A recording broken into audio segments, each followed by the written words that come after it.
biggest risk right now isn't AI. It's planning your future like AI doesn't exist. And it's not just showing up in the job market.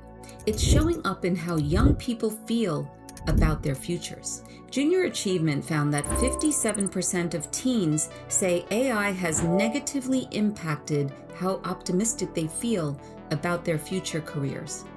So if you're a student, a parent, or an educator, this isn't abstract.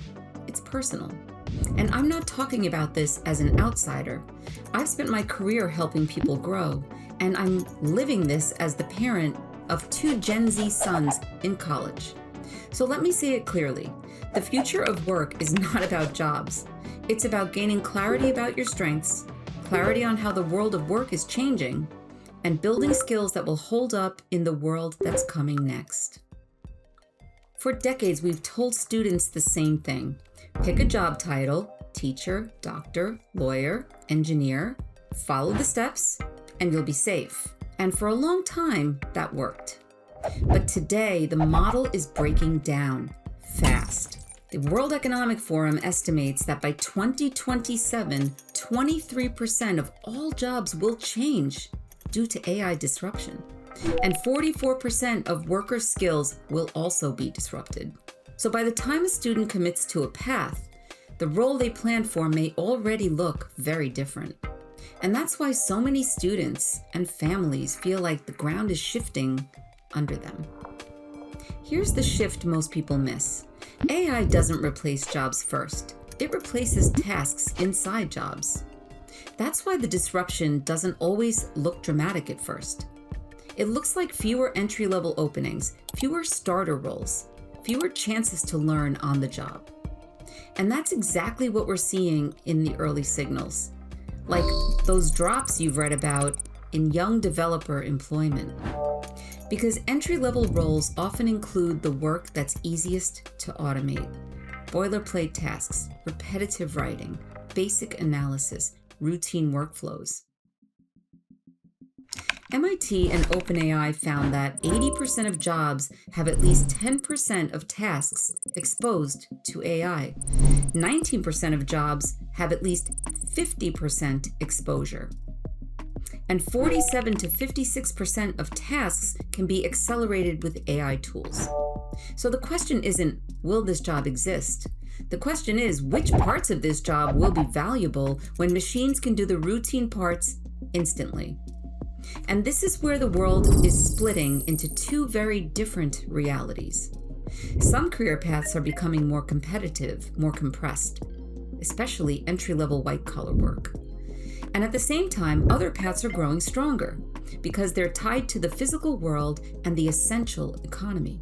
This is why we're seeing a renewed surge of interest in skilled trades and applied careers, and also in industries like healthcare, which is comprised of hands-on problem-solving roles.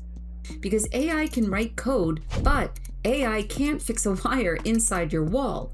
It can't repair an HVAC system. It can't physically build or restore what the real world demands. However, even traditional industries such as construction are incorporating AI technologies like computer vision. Today's students need to learn basic tech and AI literacy. Now let me say this clearly. This isn't just a labor market issue. It's a mental and emotional health issue. Students today are being asked to make life-defining decisions earlier than ever, with less certainty, more pressure, and higher stakes. Families are investing tens, sometimes hundreds of thousands of dollars into education without clarity about outcomes. That uncertainty creates chronic anxiety, fear of falling behind, and a sense that one wrong decision could derail everything. And when students don't trust the path, motivation drops. Not because they don't care, but because the system feels unstable. Students under financial strain are 2 times more likely to report mental health symptoms that impact school performance. And Junior Achievement also found that 36% of teens worry they won't earn enough money. So when we talk about the future of work, we're not just talking about employment. We're talking about a generation trying to build a life without a map. Let's talk about the financial cost of unclear planning. Up to 80% of college students change their major at least once. I know I did. A 2-year delay in graduation can cost up to $100,000 in lost income. And students who switch majors multiple times can incur over $120,000 in combined lost income and additional tuition costs. Junior Achievement found that only 40% of teens believe a 4-year degree is always a good investment. And 56% say real-world experience is more valuable than a traditional 4-year degree. That's why this isn't just about picking a major. It's about making one of the biggest investments of your life without a roadmap you can trust. So here's the shift we need to make. Jobs are not the unit of the future. Capabilities are. Jobs are labels. They're snapshots in time. Capabilities are durable. How you think, how you adapt, how you learn, how you communicate, how you apply judgment. And the data backs it up. McKinsey projects demand for technological skills will grow 55% by 2030. And demand for social and emotional skills will grow 24%. So this isn't about tech or human. It's about building a human plus digital skill set that compounds. And the people who thrive won't be the ones who try to compete against AI. They'll be the ones who learn to work with AI. They'll use machines for speed, research, drafts, analysis, automation. And they'll bring what only humans can bring: judgment, creativity, empathy, ethics, communication, critical thinking, and decision making. That's the new advantage: human plus machine. Gen Z isn't lazy. They're the first generation to feel instability before they even enter the workforce. They see automation accelerating, entry-level opportunities narrowing, conflicting advice from adults who grew up in a different system. So when they ask, if the rules keep changing, how am I supposed to plan my life?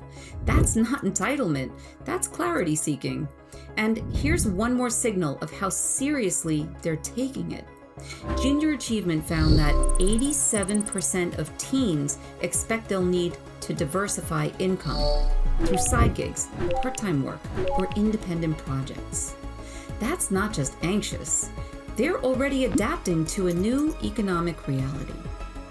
So what do students actually need? They need a new roadmap, one that helps them understand how work is changing, where opportunity clusters are forming, which skills compound over time, and how their strengths fit into all of it. This is what I call future intelligence, the ability to navigate change with clarity instead of fear. And we can't treat this as a future problem. Microsoft reports 75% of knowledge workers already use AI, and usage doubled in 6 months. So students aren't preparing for something that's coming, they're preparing for something that's already here. So what do we do with all of this? We stop asking young people to bet their whole future on a single job title. We help them build clarity about who they are, what they're good at, and how they think, and what kind of environments they thrive in. Because job titles change, but when students understand themselves and understand the shift, they can make better decisions again and again. The future of work is uncertain, but it's not hopeless. What is obsolete is the idea that one decision at 18 determines your entire life. Because the future doesn't belong to people who guess right. It belongs to people who build clarity about their strengths, how work is changing, and where they fit in the world that's coming next.